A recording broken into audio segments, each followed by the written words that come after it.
head of the country's central bank floated the idea of dumping the greenback as the world's reserve currency, replacing it with an international currency. Thousands of people gathered to hear Barack Obama deliver key foreign policy speech on his current European tour. His vision for America's place in a new world order.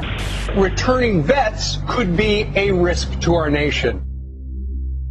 We've got to give them a stake in creating the kind of world order that I think all of us would like to see. And one of the ways it will drive the change is through global governance.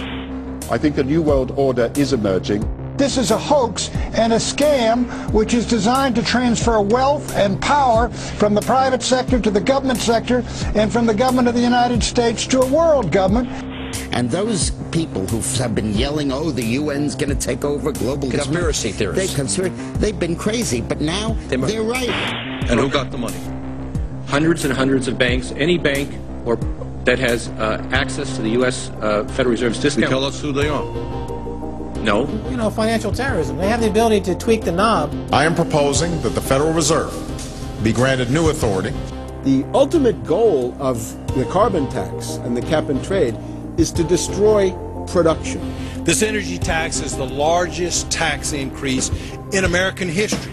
We're actually creating a global warming police. So number one, they can come in, the federal government can come in and inspect your house and send you the bill.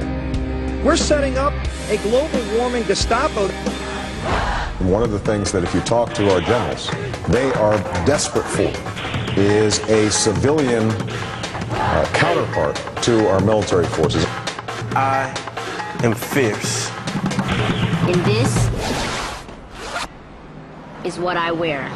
Senator Barack Obama's presidential campaign is asking Missouri law enforcement to target anyone who lies or runs a misleading television ad. I've now been in 57 states. I think one left to go. The president, when he was in Europe last week, he met with the king of Saudi Arabia. He appeared to bow. President Obama today proposed something new, something called prolonged detention. Pre-crime is where people are arrested and incarcerated to prevent crimes that they have not yet committed.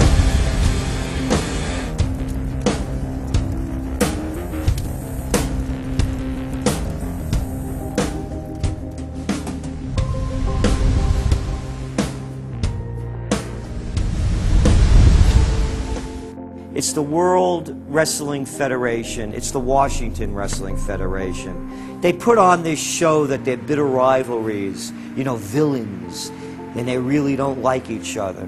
But behind closed doors, they buddy up for a drink and make deals. Both the Republican and Democratic parties are owned by the same global elites. And on issues that matter to those global elites, they act as one.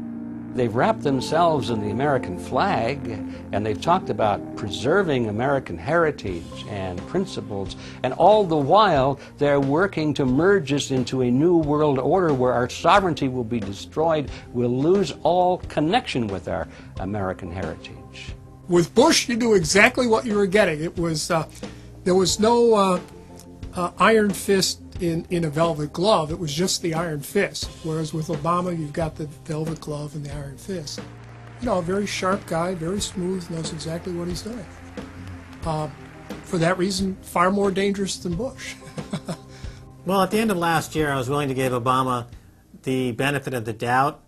I thought it was premature to write this guy off. But now that he's been in office for a while, it's obvious that he is very tight with the Goldman Sachs and J.P. Morgan's on Wall Street, and he is extremely compliant and pliant to the wishes of the large banks, going back to what we saw with Robert Rubin under the Clinton administration, changing laws in favor of the banks, and he's not doing anything to stop the banks. He's helping the banks continue to do what they were doing under Bush. So in fact, he's just a continuation of Bush on the subject of markets and finance, which is the most important part of his policy right now. People who voted for Obama wanted real change, and they're getting platitudes, they're getting a lot of nice talk, but nothing in the way of concrete change is taking place. In this town, business as usual. There's one puppet master that controls the left, and there's the same puppet master controls the right.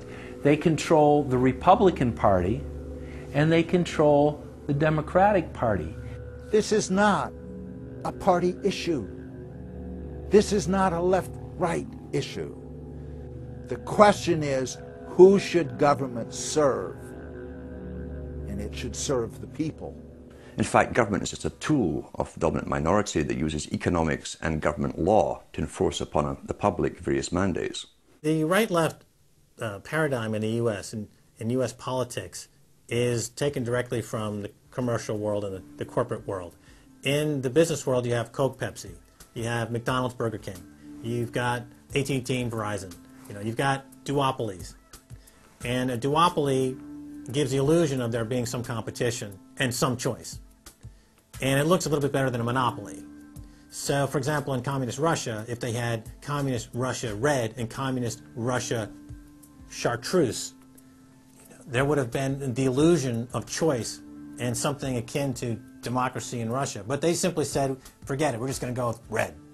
In the U.S., they have this left-right paradigm, which, unfortunately, it doesn't take them out of the hard, cold fact that there is no choice. There's no social justice. There's only one choice, which is to supply more rent to the rent seekers who have now taken the whole system hostage. We've seen the limitations on government whittled away. We have seen this erosion to the point where today it seems like nobody does care. And right now in Washington, D.C., we have seen a fall of the republic. If the United States doesn't have its Bill of Rights and Constitution, it doesn't exist anymore. It's just more real estate, more dirt. And that's what these global corporatists want. They want to completely dismantle the Bill of Rights and Constitution, and they're doing that right now. This is the fall of the republic. Our nation is dying. We, the people that live in this fine country, need to stand up, get involved, and take the system back. It's the Bill of Rights and Constitution that we owe allegiance to, not to a political party, and not to politicians that wrap themselves in the red, white, and blue, while at the same time they destroy everything that sacred flag stands for. So in the old days, you used to have this globe that with 180 some odd countries, and a few of those countries had a lot of power, like the Soviet Union, the United Kingdom, and the United States at various times. But today, you might better look at that globe and say that it's surrounded by huge clouds swirling around the planet. They know no national boundaries. They don't follow any specific sets of laws, and these are the big corporations. They basically control politicians around the world because they have all the money, and politicians always need money to get elected or to run their governments if they're not democratically elected politicians. They control the mainstream press, either through outright ownership or advertising budgets. They have massive amounts of lobbyists in Washington that have tremendous influence on our president and Congress. And they really are calling the shots. They form partnerships with the Chinese and the Taiwanese and the Tibetans, or with the Israelis and Arab nations, with Brazilians and Indians, with whatever country and whatever group of people has resources that they covet. And so for the first time in history, we really have this new form of an empire. Barack Obama is a puppet of the New World Order to bring in a World Bank, to destroy the economy of this country, and to bring in global governance. And no matter how likable the fellow is, we as citizens of this country need to stand up and say no. We have to stand up to preserve a republic here and a rule of law, which is under dire threat. We don't want to live under a world government of the corporations, by the corporations, and for the corporations. I don't want to believe it, and that's probably what holds me back on it, but I'm certainly seeing enough indication that it could be true. Absolutely, because they're always talking about Mexico and the United States and Canada ending up like Europe. And there's things done politically that seem to take us in that direction. And so I think it's incumbent upon all of us as American citizens to pay attention. This move to world government is not about roses and happiness.